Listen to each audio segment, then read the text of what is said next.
إن عدة الشهور عند الله 12 شهرا في كتاب الله আল্লাহ তাআলা বলেন নিশ্চয়ই আল্লাহ তাআলার বিধান গণনায় মাস হলো 12টি। কয়টা? 12টা। ইয়াউমা খালাকাস সামাওয়াতি ওয়াল আরদা মিনহা আরবাআতুন হুরুম। এই 12টা মাসের মধ্যে আল্লাহ তাআলা বলেন আমার নিকট সম্মানিত, অধিক সম্মানিত হলো আরো 4টি মাস। 12টা মাসের মধ্যে 4টি মাস হলো আল্লাহ তাআলার নিকট অনেক সম্মানিত। 4টি মাস কি কি মাস আসুন আমরা হাদিস থেকে জানি। বুখারী শরীফের 3197 নম্বর হাদিসের মধ্যে হযরত আবু বকর সিদ্দিক রাদিয়াল্লাহু তাআলা আনহু থেকে বর্ণিত, আনিন নবী সাল্লাল্লাহু আলাইহি ওয়াসাল্লাম قال الزمان قد استطيت إرك هيئة يوم خلق السماوات والأرض السنة 12 شهرا منها 4 حرم 3 متواليات ذو القعدة وذو الحجة والمحرم ورجب وشعبان। আল্লাহ নবী সাল্লাল্লাহু আলাইহি ওয়াসাল্লাম বলেন আল্লাহ তাআলার বিধানের গণনায় মাস হলো 12টি, এর মধ্যে 4টি মাস হলো আল্লাহ তাআলার নিকট অধিক সম্মানিত। 4টি মাস কি কি? 1 নম্বরে হলো যুলকদ মাস, আরেকটা হলো যিলহজ মাস, রজব মাস এবং মুহররম মাস। এই 4টি মাসের মধ্যে আল্লাহ তাআলার নিকট আরো একটি মাস হলো আরো বেশি সম্মানিত। সুবহানাল্লাহ। আল্লাহ তাআলা বলেন শাহরুল্লাহিল মুহররম। আল্লাহ তাআলা বলেন এই 4টি মাসের মধ্যে মুহররম মাস হলো আমি আল্লাহ তাআলার মাস। আল্লাহ তাআলা বলেন ফালা তাজলিমু ফীহিন্না আনফুসাকুম ওয়া কাতিলুল মুশরিকিনা কাফাতান কামা ইউকাতিলুনাকুম কাফা ওয়া'লামু আন্নাল্লাহা মা'আল মুত্তাকিন।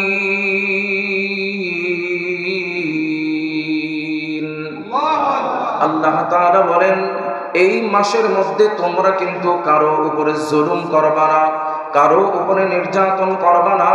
মুহররম মাসে কেউ কারো উপর অত্যাচার করবা না, মারামারি করবা না, গালিগালাজ করবা না।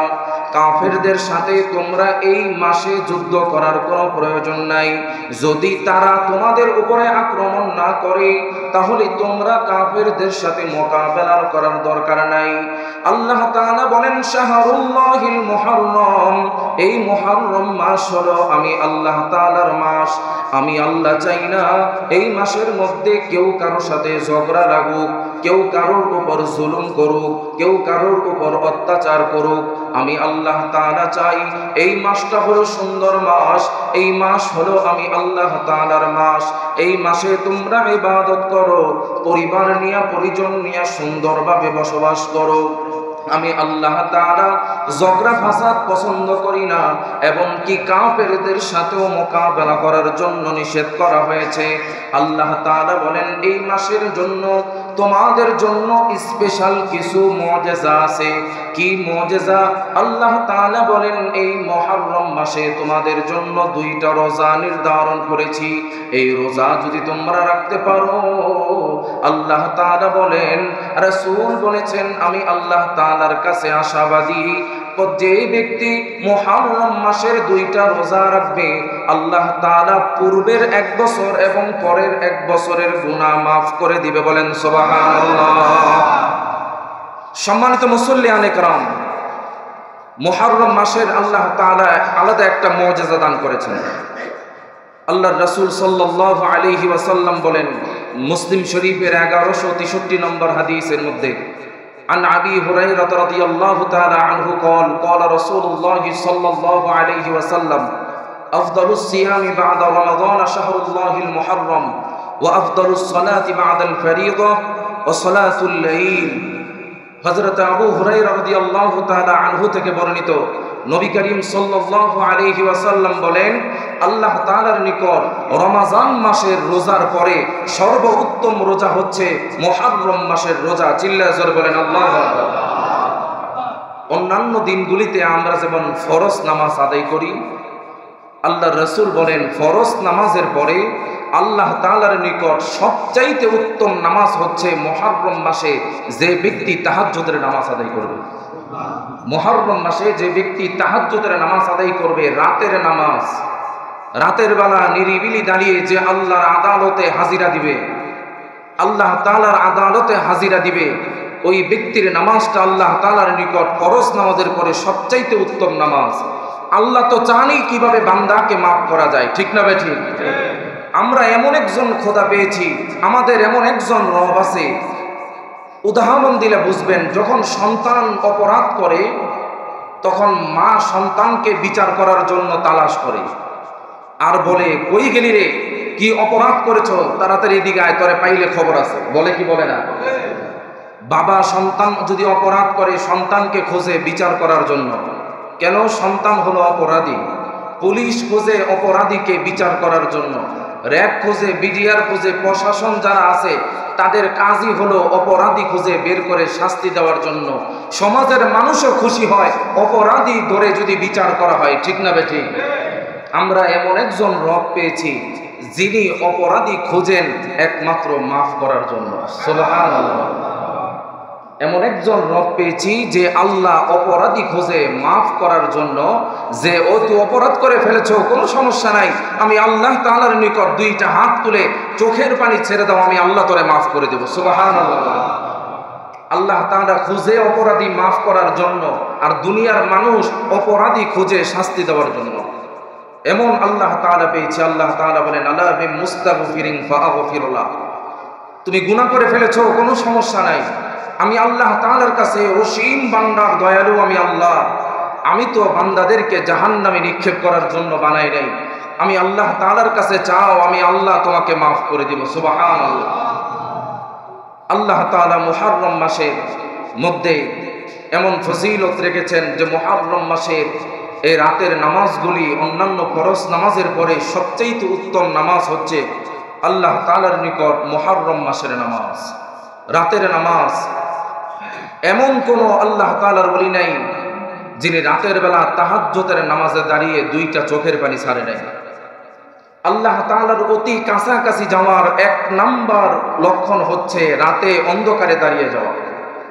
বিপদে পড়ে গেছেন, রাতের অন্ধকারে দাঁড়িয়ে যান, রুমের লাইটটা অফ করে দিয়ে জায়নামাজ বিছাইয়া আল্লাহ তাআলার আদালতে দাঁড়ায় যান, ইনশাআল্লাহ আপনার বিপদ দূর হয়ে যাবে, কোনো সন্দেহ নাই, ঠিক না বেঠিক?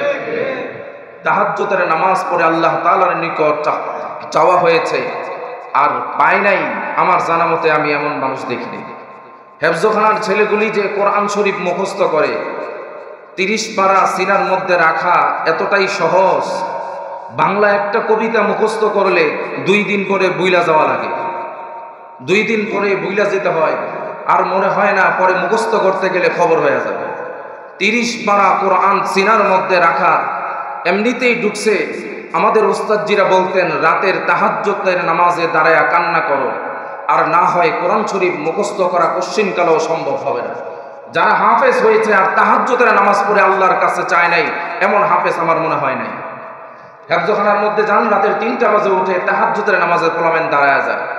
শীতের দিনেও ঠান্ডা পানি দিয়ে উযু করে তাহাজ্জুদের নামাজে দাঁড়ায় যায়। এমনিতেই সিনার মধ্যে কোরআন ঢুকে না। এই কোরআন বড় মজবুত জিনিস, এই কোরআন এমনিতেই সিনার মধ্যে ঢুকে না। যদি আল্লাহর অশেষ একজন বান্দার উপরে রহমত না থাকে, কোশ্চিনকালেও কোনো মানুষ কোরআনের হাফেজ হতে পারবে না। সম্মানিত মুসল্লিয়ানে কেরাম, এই জন্য রাতের নামাজের অভ্যাস করা, তাহাজ্জুদের নামাজও অভ্যাস করা। 1 মাস টানা তাহাজ্জুদের নামাজ যদি আপনি পড়েন, 1 মাস পর একদিন মিস গেলেও মনে হবে আপনার অন্তরের মধ্যে কে যেন আগুন ধরায় দিছে। কারণ আল্লাহ তাআলার অতি কাছাকাছি যাওয়ার একটাই মাধ্যম হলো তাহাজ্জুদের নামাজ। তাহাজ্জুদের নামাজে দাঁড়ায় যান।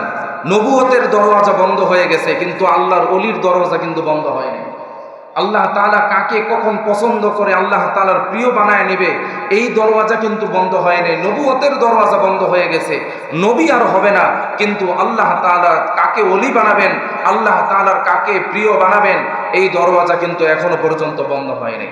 এই জন্য এমন হালতে চলতে হলে রাতের নামাজের কোনো বিকল্প নাই। সম্মানিত মুসল্লিয়ানে কেরাম, মুহররম মাসের এই 30 দিনের মধ্যে সবচাইতে গুরুত্বপূর্ণ একটি দিন হচ্ছে ইয়াউমু আশুরা, আশুরার দিন যাকে বলা হয়। আমরা বলি কারবালার দিন, কারবালার দিন, এই আশুরার দিনকে আমরা মনে করি যে হুসাইন রাদিয়াল্লাহু তাআলা আনহুকে যে কারবালার ময়দানে শহীদ করা হয়েছিল, এই দিনের জন্য মনে হয় এই আশুরার দিন বেশি মর্যাদাপূর্ণ না। হুসাইন রাদিয়াল্লাহু তাআলা আনহুর জন্মের আগ থেকেই মুহররমের এই 10 তারিখ মুহররমের এই 10 তারিখ আশুরার দিনকে আল্লাহ তাআলা মর্যাদাপূর্ণ বানিয়েছেন। সম্মানিত মুসল্লিয়ানে কেরাম, এই দিনকে কেন আল্লাহ তাআলা মর্যাদাপূর্ণ বানিয়েছেন? এই দিনেরকে কেন্দ্র করে অনেক ঘটনা পৃথিবীর ইতিহাসের মধ্যে আছেন। তবে আমাদের হৃদয়ের মধ্যে যেটা ধাক্কা দেয়, বেদনা দেয়, কষ্ট দেয়, সেটা হলো এই আশুরার দিন মুহররমের 10 তারিখ হুসাইন রাদিয়াল্লাহু তাআলা আনহু, আল্লাহর নবীজির কলিজার টুকরা হুসাইনকে কারবালার ময়দানে তারা শহীদ করেছেন এবং ওনার সন্তান 6 মাসের বাচ্চাকেও তারা শহীদ করেছেন। ওনার সাথে কারবালার ময়দানে 72 জন আহলে বাইয়েতের সদস্যদেরকেও তারা গলা কেটে হত্যা করেছেন। এই ঘটনাটা আমাদের হৃদয়ের মধ্যে ধাক্কা দেয়। সম্মানিত মুসল্লিয়ানে কেরাম, তবে এই ঘটনার পূর্ব থেকেই আল্লাহ তাআলার নিকট আশুরার দিন আল্লাহ তাআলার নিকট অনেক মর্যাদাপূর্ণ। আমরা যে 2টা রোজা রাখার নিয়ত করব, 2টা রোজা রাখবো, এই রোজা আসলো কোথা থেকে? এগুলো তো আল্লাহর নবী সাল্লাল্লাহু আলাইহি ওয়াসাল্লাম হুসাইন রাদিয়াল্লাহু তাআলা আনহুর জন্মের আগেই বলেছেন। আল্লাহর নবী যখন মক্কা থেকে মদিনায় হিজরত করে গেলেন, যখন হিজরত করে মদিনায় গেলেন, গিয়া দেখলেন মদিনার মানুষগুলি একদিন রোজা রাখে। আল্লাহর নবী জিজ্ঞাসা করলেন, তোমরা একদিন রোজা রাখো কেন? কয়, এই দিনের মধ্যে মুসা আলাইহিস সালাতু ওয়াস সালামকে আল্লাহ তাআলা ফেরাউনের হাত থেকে হেফাজত করেছেন, ফেরাউনকে নীল নদের মধ্যে চুবায় মারছেন। আল্লাহর নবী বলে, তাহলে কি তোমরা শুকরিয়াতান একটা রোজা রাখো? কয়, জি। আল্লাহর নবী সাহাবীদেরকে ডাক দিয়া বললেন, ও আমার সাহাবীরা, ইহুদিদের চাইতে মুসা আলাইহিস সালাতু ওয়াস সালাম হলো আমার ভাই, তার ভালোবাসা আমার হৃদয়ে আরো বেশি। তারা যদি একটা রোজা রাখতে পারে, আমি মুহাম্মদও আজকে থেকে এই দিন রোজা রাখবো, তোমরাও রোজা রাখবা। বলেন সুবহানাল্লাহ। আল্লাহর নবী বলেন, তবে একটা রোজা রাখবা না, 2টা রোজা রাখবা। ইহুদিরা রাখে একটা, আমরা রাখবো 2টা। তাদের বিরুদ্ধাচরণ করব, কারণ তাদের সাথে মিল রেখে আমরা কাজ করব না। তারা যেমন মুসা নবীর মুহাব্বত দেখাইয়া একটা রোজা রাখছে, আমরাও মুহাব্বত দেখাইয়া 2টা রোজা রাখবো। আমরা মুহররমের 10 তারিখের আগের দিন 9 তারিখ অথবা 10 তারিখ 11 তারিখ অথবা 9 তারিখ 10 তারিখ, এই 3 দিনের মধ্যে আমরা 2টা রোজা বেছে নিব। বলেন সুবহানাল্লাহ। সম্মানিত মুসল্লিয়ানে কেরাম, আগ থেকেই হুসাইন রাদিয়াল্লাহু তাআলা আনহুর জন্মের আগ থেকেই এই দিনকে আল্লাহ তাআলা মর্যাদাপূর্ণ বানিয়েছেন। আল্লাহ তাআলা এই দিনে মুসা নবীকে ফেরাউনের হাত থেকে হেফাজত করেছেন। এই দিনে হযরত নূহ আলাইহিস সালাতু ওয়াস সালামের যে নৌকা কিস্তি, ওইটা পাহাড়ের মধ্যে নিয়ে লাগাইছিলেন। সারা পৃথিবী চক্কর দিয়ে ঘুরে যখন এই পাহাড়ের মধ্যে গিয়া ঠেকছেন, ওই দিনটাও ছিল মুহররমের দিন। এই দিনের মধ্যেও আমাদের মুসলমানদের ইতিহাস জড়িত। হুসাইন রাদিয়াল্লাহু তাআলা আনহুকে কারবালার ময়দানে শহীদ করেছেন, এটাও আমাদের হৃদয়ের বিতারক একটি ঘটনা। এবং এই উদ্দেশ্য নিয়ে, এই হুসাইন রাদিয়াল্লাহু তাআলা আনহুর এই মৃত্যু নিয়ে যারা নাকি হাই হোসান হাই হুসাইন বলে নিজের গালের মধ্যে থাপড়ায়, পিঠের মধ্যে আঘাত করে, শরীরের জামা ছিঁড়ে, আল্লাহর নবী বলেন তারা আমাদের দলের অন্তর্ভুক্ত নয়। সম্মানিত মুসল্লিয়ানে কেরাম, আল্লাহর নবী সাল্লাল্লাহু আলাইহি ওয়াসাল্লাম বলেন, লাইসা মিন্না মান দারাবাল খুদুদি ওয়া শাক্কুল জুয়ুব ওয়া দাআ বিদাওয়াতিল জাহিলিয়া। আল্লাহর নবী বলেন, ওই সমস্ত ব্যক্তিরা আমাদের দলের অন্তর্ভুক্ত নয় যারা শোকের সময় নিজের শরীরের জামা ছিঁড়ে, চুল ধরে টানাটানি করে, নিজের গালের মধ্যে নিজেই আঘাত করে, পিঠের মধ্যে যারা নিজেরাই আঘাত করে, হাতের মধ্যে আঘাত করে, ওই সমস্ত ব্যক্তিরা আমাদের দলের অন্তর্ভুক্ত নয়। আমাদের সমাজের কিছু মহিলা আছে, আত্মীয় যদি মারা যায়, নিজের সন্তান যদি মারা যায়, স্বামী যদি মারা যায়, উঠানের মধ্যে বৈশা নিজের চুলগুলি নিজেই টানে, নিজের শরীরের জামা কাপড় নিজেই খোলে, নিজের শরীরের মধ্যে নিজেই আঘাত করে, আর বলে খোদায় শুধু আমারই দেহে, আর কাউরে দেহে না। আছে না নাই? কিছু মহিলা দেখবেন মানুষ মারা গেলে উঠানের মধ্যে বৈশা এমন পাগলামি করে, শরীরের জামা কাপড় ঠিক নাই, নিজের শরীরে নিজেই আঘাত করে, বলে হায় হায় আমার কি হবে, আমার কি হবে গো, আরেকজনের শরীরের মধ্যে গিয়ে আঘাত করে, তারে নিয়া উপুত সুপুত হইয়া কি এক হালতের অবস্থা। এগুলো হচ্ছে জাহিলিয়াতের মানুষদের আলামত। ঠিক না ভাই? ঠিক। শোকের সময় পৃথিবীতে এমন কোন মানুষ আছে যে বাঁচতে পারবে? মহিলারা এই জিনিসটাকে অতি বেশি বাড়াবাড়ি করে ফেলে। একজন মারা গেলে, আত্মীয় স্বজন মারা গেলে লাশের পাশে গিয়া কি যে কান্নাকাটি করে, আমার কাছে পায়েস খাইতে চাইছিল, খাওয়াইতে পারলাম না, আমার কাছে এইটা খাইতে চাইছিল, খাওয়াইতে পারলাম না, আমাকে এখানে নিয়ে যাইতে চাইছিল, আমি নিয়ে যাইতে পারলাম না। আছে না নাই? আর জোরে বলেন, আছে না নাই? যারা করবে তাদের গেটিটাকে ধরে ঘরের মধ্যে নিয়ে দরজা আটকাই দিবেন। এর কারণে আরো আত্মা বেশি কষ্ট পায়, মৃত ব্যক্তির কবরে আরো আযাব হয়। বুঝে না কিছু, মৃত ব্যক্তির সামনে দাঁড়াইয়া এমন ভাবে কান্নাকাটি করে, মনে হয় যেন কি হারায় ফেলছে, শোক লাগতেই পারে। তারই বলে কি কোরআন হাদিসের বাহিরে গিয়ে আমি আমার শোক আদায় করব? কথা বলেন, শোক আদায় করব? আল্লাহর নবী বলে, যারা নাকি শোকের সময় নিজের শরীরের মধ্যে আঘাত করে তারা আমাদের দলের অন্তর্ভুক্ত নয়। আল্লাহ তাআলা আমাদের সকলকে হেফাজত করুক। সবাই বলেন আমিন। সম্মানিত মুসল্লিয়ানে কেরাম, এই আশুরার দিনকে কেন্দ্র করে আসলে আমাদের মনের মধ্যে একটা ব্যথা, একটা যন্ত্রণা। আল্লাহর নবী সাল্লাল্লাহু আলাইহি ওয়াসাল্লামের কলিজার টুকরা হুসাইন রাদিয়াল্লাহু তাআলা আনহুকে জবাই করে শহীদ করেছেন কারবালার ময়দানে। এই ইতিহাসটাও তো আমাদের সকলের জানা দরকার, এবং কি ওনার উসিলা করে যেন আল্লাহ আমাদেরকে মাফ করে দেয়, ওনার জন্য দোয়া করা দরকার। সমস্ত আহলে বাইয়েতের ৭২ জন সদস্যদের জন্য দোয়া করা দরকার। সম্মানিত মুসল্লিয়ানে কেরাম, আল্লাহর নবীর ইন্তেকালের পরে হযরত আবু বকর সিদ্দিক রাদিয়াল্লাহু তাআলা আনহু যখন খেলাফতের দায়িত্ব পেলেন, প্রধানমন্ত্রীর দায়িত্ব পেলেন, হযরত আবু বকর সিদ্দিক রাদিয়াল্লাহু তাআলা আনহুর মৃত্যুর পরে খলিফাতুল মুসলিমিন হযরত ওমর দায়িত্ব পেলেন খেলাফতে।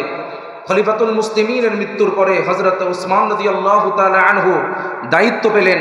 হযরত উসমান রাদিয়াল্লাহু তাআলা আনহুর পরে হযরত আলী রাদিয়াল্লাহু তাআলা আনহু খেলাফতের দায়িত্ব পেলেন। হযরত আলী রাদিয়াল্লাহু তাআলা আনহুর মৃত্যুর পরে আমির মুআবিয়া রাদিয়াল্লাহু তাআলা আনহু খেলাফতের দায়িত্ব পেলেন। হযরত আলী রাদিয়াল্লাহু তাআলা আনহুকে এই কুফা নগরে নিয়েই তারা শহীদ করেছিলেন। কুফা নগরীর মদিনাবাসীর উপরে একটা ক্ষোভ ছিল, একটা রাগ ছিল। আমির মুআবিয়া রাদিয়াল্লাহু তাআলা আনহুর একটা সন্তান ছিল যার নাম হলো ইয়াজিদ। ইয়াজিদের একটু নেশা পানির অভ্যাস ছিল, খারাপ মানুষদের সাথে তার আচরণ ছিল বেশি, তার চলাফেরা ছিল বেশি।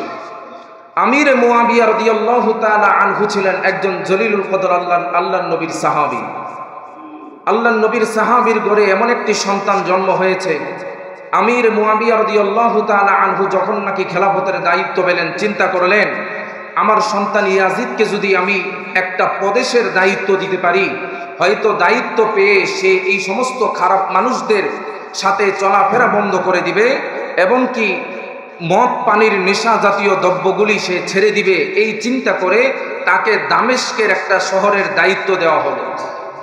আমির মুআবিয়া রাদিয়াল্লাহু তাআলা আনহু ওনার সন্তান ইয়াজিদকে দামেস্কের দায়িত্ব দিয়ে দিলেন।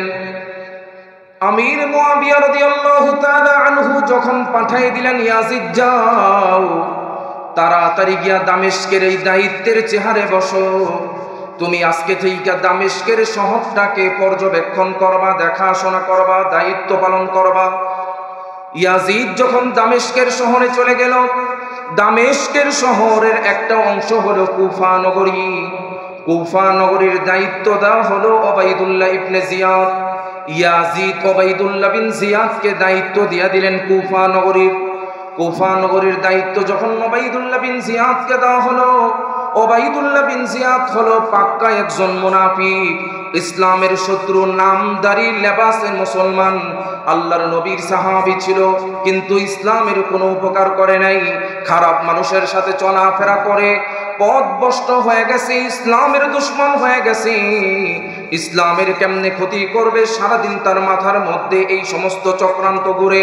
ওবাইদুল্লাহ বিন জিয়াদকে যখন কুফা নগরীর দায়িত্ব দেওয়া হলো, মানুষগুলি ইমাম হুসাইন রাদিয়াল্লাহু তাআলা আনহুর কাছে চিঠি লিখলেন, হুসাইন, আপনার নবী, আপনার নানার দায়িত্ব আপনার নানা যে কষ্ট করে কুফা নগরীর মধ্যে ইসলাম ফালায় গেছেন, ইসলামের দাওয়াত দিয়ে গেছেন, ওই ইসলামের দাওয়াতকে নষ্ট করার জন্যে ওবাইদুল্লাহ বিন জিয়াদ এই কুফা নগরীর দায়িত্ব পেয়েছেন।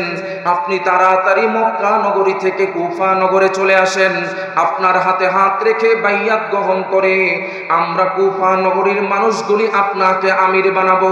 আপনাকে আমির বানাইয়া আপনার হাতে হাত রেখে আমরা কুফা নগরীর মধ্যে কাজ করব। ওবাইদুল্লাহ বিন জিয়াদকে আমরা এই কুফা নগরী থেকে বিতাড়িত করে দিব। বলেন আল্লাহু আকবার। ইমাম হুসাইন রাদিয়াল্লাহু তাআলা আনহুর কাছে বারবার চিঠি যায়, বারবার চিঠি যায়।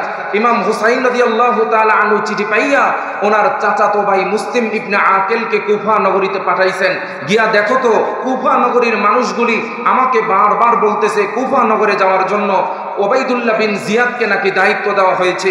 ইয়াজিদ এমন একটা কাজ করলো, আমার তো বুঝে ধরলো না ওবাইদুল্লাহ বিন জিয়াদের মতন মুনাফিককে কেন কুফা নগরীর দায়িত্ব দেওয়া হলো, সে তো পুরো এলাকাটাকে পথভ্রষ্ট করে ফেলবে। ইমাম হুসাইনের কথা শুনে মুসলিম ইবনে আকিল কুফা নগরীতে গিয়া কুফা নগরীর মানুষদের সাথে গিয়ে আলোচনা করলো, তোমরা যে বারবার চিঠি দাও, বারবার চিঠি দাও ইমাম হুসাইনের কাছে, তোমরা কি ইমাম হুসাইনকে হাতে হাত রেখে বাইয়াত গ্রহণ করবা?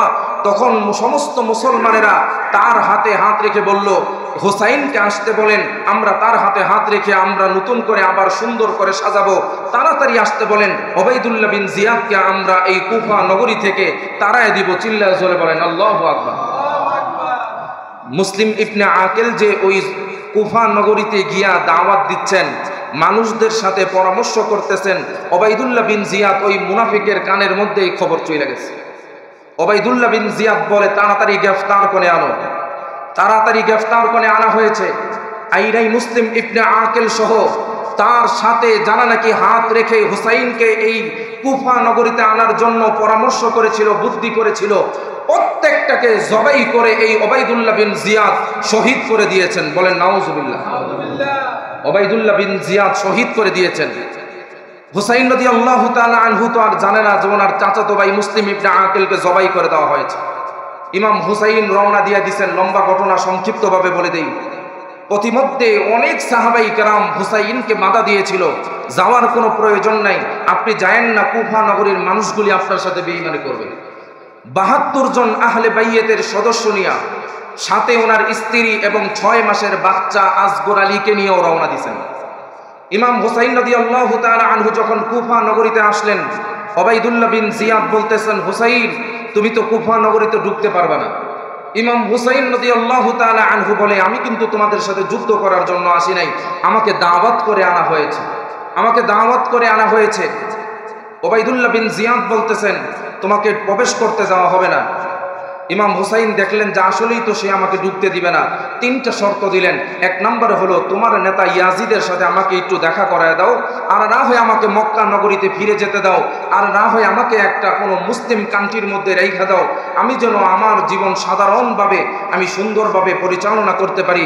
যখন ইমাম হুসাইন দেখলেন পরিস্থিতি তো ভালো না, ওবাইদুল্লাহ বিন জিয়াদ এমনও হতে পারে আহলে বাইয়েতের ৭২ জন সদস্যকে হত্যা করে ফেলবে, ইমাম হুসাইন কাকুতি মিনতি করে ওবাইদুল্লাহ বিন জিয়াদকে বললেন যে আমার এই 3টা শর্তের একটা তুমি মানো, হয়তো তোমার নেতার সাথে আমাকে একটু দেখা করায় দাও, আর না হয় আমাকে ফিরে যেতে দাও, আর না হয় আমাকে কোনো মুসলিম দেশের মধ্যে পাঠায় দাও।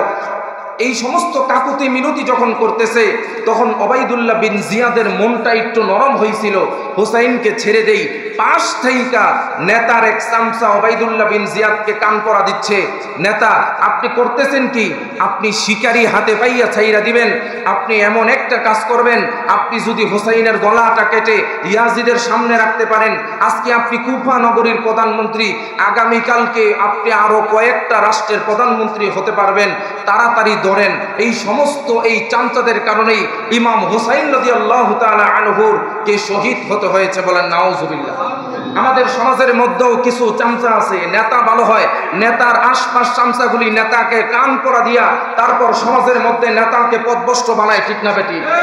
সারাদিন ঘুরে নেতার পিছনে একটা সিগারেট আর 2 টাকার চায়ের জন্য সারাদিন পিছে পিছে ঘুরে নেতাকে খালি কান পরা দেয়, নেতা ও সমাজের অমুক মানুষটা খারাপ, নেতা সমাজের অমুক বাড়ির মধ্যে চান্দা আনতে হবে, নেতা সমাজের অমুক বাড়ির মধ্যে অ্যাটাক দিতে হবে, নেতা অমুক ফ্যাক্টরির মধ্যে যাইতে হবে, নেতা অমুক জায়গায় যাইতে হবে, রাস্তার মধ্যে চাঁদা তুলতে হবে, গাড়ি থেকে চাঁদা তুলতে হবে, ভ্যান গাড়ি থেকে, ট্রাক থেকে, রিক্সা থেকে, এমনকি ফকিরও পর্যন্ত বাদ দেয় না, চাঁদা তোলার জন্য বিখ্যাত হয়ে পড়ছে। ঠিক না বেঠিক? সম্মানিত মুসল্লিয়ানে কেরাম, যখনই ওবাইদুল্লাহ বিন জিয়াদকে কান পড়া দিয়েছে, ওবাইদুল্লাহ বিন জিয়াদ বলে আর রক্ষা নাই, এবার তোমাকে ধরব। কারবালার ময়দানে আল্লাহর নবী সাল্লাল্লাহু আলাইহি ওয়াসাল্লামের কলিজার টুকরা ইমাম হুসাইন রাদিয়াল্লাহু তাআলা আনহু কারবালার ময়দানে ওনার আহলে বাইয়েতের ৭২ জন সদস্যকে এই ওবাইদুল্লাহ বিন জিয়াদ তারা শহীদ করেছেন। ইমাম হুসাইন রাদিয়াল্লাহু তাআলা আনহু ডাক দিয়ে বলতেছেন, আমার আহলে বাইয়েতের ৭২ জন সদস্যকে তুমি মেরে ফেলছো, আমি এখন তোমাদের সাথে একাই লড়াই করতে হবে, তাছাড়া কোনো উপায় নেই। আল্লাহর নবী সাল্লাল্লাহু আলাইহি ওয়াসাল্লামের কলিজার টুকরা ইমাম হুসাইন রাদিয়াল্লাহু তাআলা আনহুর স্ত্রী ডাক দিয়া বলেন, স্বামী তাড়াতাড়ি তাঁবুর মধ্যে আসো। আয়েশা দেখেন আমাদের ৬ মাসের ছোট্ট বাচ্চাটা পানির পিপাসায় কাঁদতেছে, তাড়াতাড়ি এই ৬ মাসের বাচ্চাটাকে নিয়ে ফুরাত নদীর তীর থেকে একটু পানি পান করে আনেন। ১ মাসের খাবার ছিল আমাদের কাছে, খাবারগুলি শেষ হয়ে গেছে। ইমাম হুসাইন রাদিয়াল্লাহু তাআলা আনহু বাচ্চাটাকে কোলে নিয়ে তাঁবু থেকে বের হইছেন, গিয়া দেখে কারবালার ময়দানের মধ্যে ফুরাত নদীর তীরে ওবাইদুল্লাহ বিন জিয়াদ সহ অনেকগুলি সৈন্য দাঁড়ায় আছে।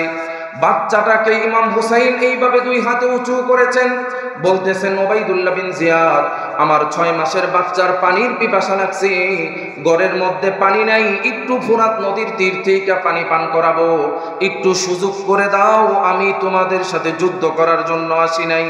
একজন মুনাফিক দূর থেকে তীর নিক্ষেপ করছে।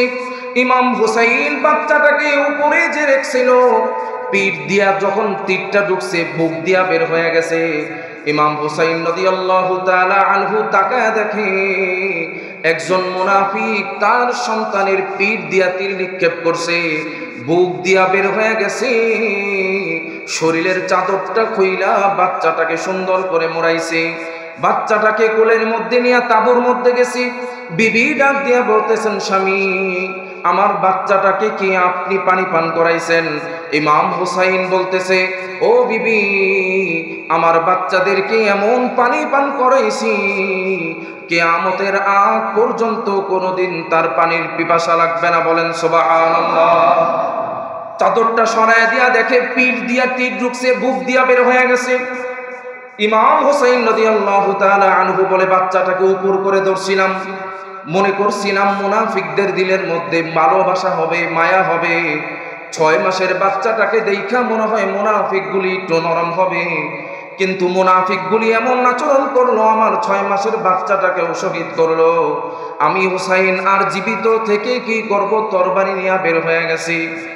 ইমাম হুসাইন যখন যুদ্ধ করতেছেন, পিছন থেকে একজন মুনাফিক গলার মধ্যে এমন জোরে আঘাত করছে, ইমাম হুসাইনের গর্দানটা কেটে কারবালার ময়দানের মধ্যে পড়ে গেছে, লালে লাল হয়ে গেছে।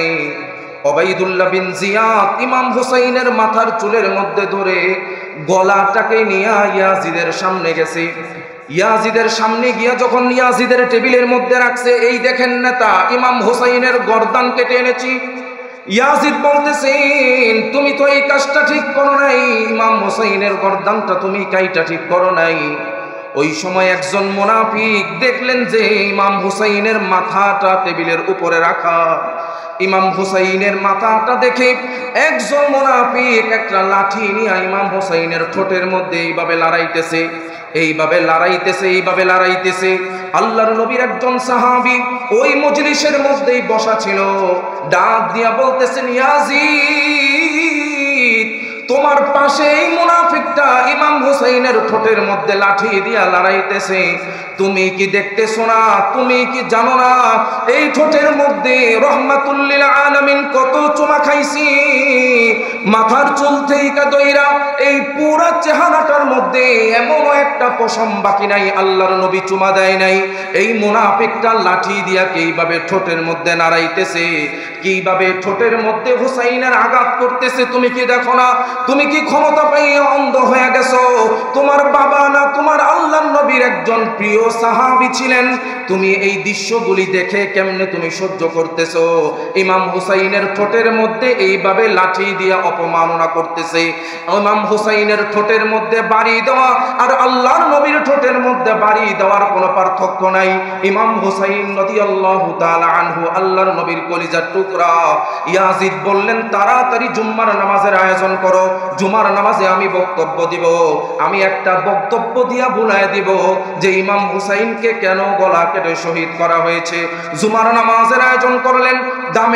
দামেস্কের কেন্দ্রীয় মসজিদে জুমার নামাজ হবে। জুমার নামাজের মধ্যে জয়নাল আবেদিন ইমামতি করবে, আল্লাহর নবীর সাহাবী। যখন ইয়াজিদ মসজিদের মধ্যে প্রবেশ করলেন, মুয়াজ্জিন দাঁড়ায় গেলেন আযান দেওয়ার জন্য। ইমাম সাহেব খুতবা দিবে, খুতবার পরে ইয়াজিদ মুসল্লিদের উদ্দেশ্যে বক্তব্য দিবে। ইয়াজিদ যখন মসজিদে উপস্থিত হয়েছেন, ইমাম সাহেব বসা, মুয়াজ্জিন দাঁড়ায় আযান দিচ্ছে, আল্লাহু আকবার, আল্লাহু আকবার, আল্লাহু আকবার, আল্লাহু আকবার, আশহাদু আল্লা ইলাহা ইল্লাল্লাহ, আশহাদু আল্লা ইলাহা ইল্লাল্লাহ, আশহাদু আন্না মুহাম্মাদুর রাসূলুল্লাহ। এই শব্দ যখন বললেন, ইমাম সাহেব বলে, মুয়াজ্জিন সাহেব, আযান দেওয়ার কোনো প্রয়োজন নাই, আপনি কেন আশহাদু আন্না মুহাম্মাদুর রাসূলুল্লাহ বললেন? মুয়াজ্জিন বলে, হুজুর, আযান তো দিতে আশহাদু আন্না মুহাম্মাদুর রাসূলুল্লাহ বলতেই হবে। ইমাম সাহেব দাঁড়ায় বলতেছেন, ইয়াজিদের কাছে প্রশ্ন করতে চাই, ইয়াজিদ, তোমার আজ থেকে শাসন আমল থেকে আযান থেকে আশহাদু আন্না মুহাম্মাদুর রাসূলুল্লাহ বাদ দিয়া দাও, আযানের মধ্যে আশহাদু আন্না মুহাম্মাদুর রাসূলুল্লাহ বলবা না। ইয়াজিদ বলে, কেন আযানের মধ্যে আশহাদু আন্না মুহাম্মাদুর রাসূলুল্লাহ বলবো না? জয়নাল আবেদিন হুজুর বলতেছেন, ইয়াজিদ রে, আল্লাহু আকবার, আল্লাহু আকবার যখন বলছে, আমিও স্বীকৃতি দেই আল্লাহ সবচাইতে বড়, আল্লাহ সবচাইতে বড়। যখন বলছে আশহাদু আল্লা ইলাহা ইল্লাল্লাহ, আল্লাহ ছাড়া কোনো মাবুদ নাই, আমিও স্বীকৃতি দেই আল্লাহ ছাড়া কোনো মাবুদ নাই। যখন মুয়াজ্জিন বলল আশহাদু আন্না মুহাম্মাদুর রাসূলুল্লাহ, আল্লাহর নবী সাল্লাল্লাহু আলাইহি ওয়াসাল্লাম আল্লাহ তাআলার বান্দা এবং রাসূল, এই কথা আমি বিশ্বাস করি না। ইয়াজিদ বলে, কেন বিশ্বাস করো না? হুজুর বলতেছেন, আরে বেটা, তুই তো বিশ্বাস করো না। তুই যদি আল্লাহর নবীকে আল্লাহর বান্দা এবং রাসূল মানতি, তাহলে আল্লাহর নবীর কলিজার টুকরা হুসাইনের গলায় ছুরি লাগাইতে পারতি না। তুই যদি আল্লাহর নবীকে সত্যি নবী মানতি, কোনদিন আল্লাহর নবীর কলিজার মধ্যে ছুরি লাগাইতে পারতি না। তুই যদি আল্লাহর নবীকে রহমাতুল লিল আলামিনকে মানতি, তাহলে ইমাম হুসাইনকে দাওয়াত করে গলা কেটে জবাই করতে পারতি না।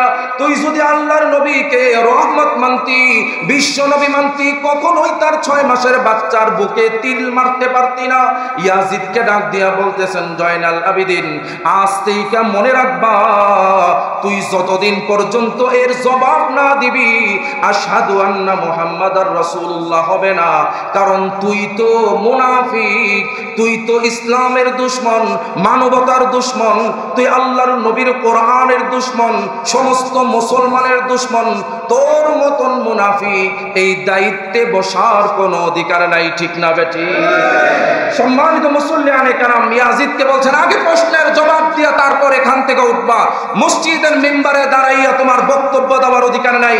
তুমি আল্লাহর নবীর পক্ষে দুরূদ পড়বা, আল্লাহর নবীর কলিজায় ছুরি লাগাইবা, ইমাম হুসাইনকে গলা কেটে শহীদ করবা। আবার তোমার টেবিলের মধ্যে রাইখা তোমার একজন সদস্য, তোমার চামচা লাঠি দিয়া ইমাম হুসাইনের ঠোঁটের মধ্যে নাড়াচাড়া করবে, দুষ্টামি করবে। তোমাকে আগে জবাব দিতে হবে। তুমি আল্লাহর নবীকে রাসূল মনে করো, তাহলে তুমি কেমনে ইমাম হুসাইনের গলার মধ্যে ছুরি লাগাইলা? চিৎকার করে বলেন, ঠিক না বেটি? সম্মানিত মুসল্লিয়ানে কেরাম, এই জন্য আশুরার দিনে আমাদের সকলকে 2টা রোজা রাখা দরকার। পারবেন তো ইনশাআল্লাহ? আজকে মনে হয় 8 তারিখ মুহররমের, আজকে 8 তারিখ। আগামীকালকে, আজকে মাগরিবের আজান দিলে হবে 9 তারিখ। আগামীকালকে আর না হয় পরের দিন, না হয় পরের দিন 9, 10, 11 এই 3 দিনের মধ্যে যে কোনো 2 দিন রোজা রাখবেন। পারবেন তো ইনশাআল্লাহ? রোজা রাখলে কি হবে? আল্লাহ তাআলা, আল্লাহ নবী বলেন যে পিছনের 1 বছরের গুনাহ, সামনের 1 বছরের গুনাহ আল্লাহ তাআলা মাফ করে দিবেন। সবাই নিয়ত করেন ইনশাআল্লাহ। সবাই রোজা রাখবো তো ইনশাআল্লাহ? আল্লাহ নবী সাল্লাল্লাহু আলাইহি ওয়াসাল্লাম হাদিসটা মানব তো ইনশাআল্লাহ। রমজানের সিয়াম ফরজ হওয়ার আগে মুহররমের রোজা ছিল ফরজ। সম্মানিত মুসল্লিয়ানে কারাম, আল্লাহ তাআলা আমাদেরকে আমল করার তৌফিক দান করুক। সবাই বলেন আমিন।